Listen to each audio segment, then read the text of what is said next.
Is a red scalp normal after hair transplant surgery?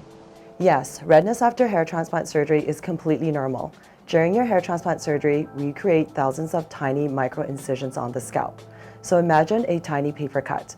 The skin and surrounding area becomes red and slightly inflamed. This is your body's natural healing process. This redness often lasts roughly 3 months. What is the aftercare following hair transplant surgery?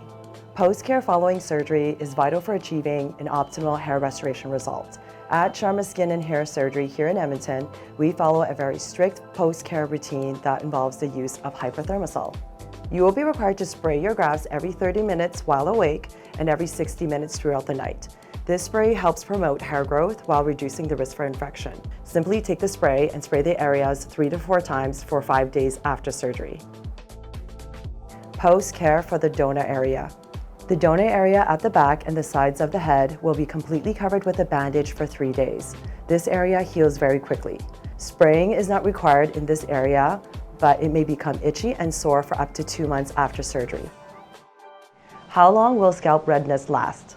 With proper care, you can reduce the redness and swelling of your scalp. On average, patients will notice redness or a pink hue on their scalp from between 2 to 4 months. When can I wear a hat after hair transplant surgery? The soonest time a patient can wear a hat or a head covering is 7 days post-surgery. The reason for this is to protect the grafts from catching onto the hat and becoming damaged. By day 8, you can wear a hat or a toque.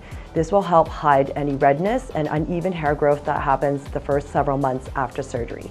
Have more questions? Check out our website or send us a message. Thank you, everyone.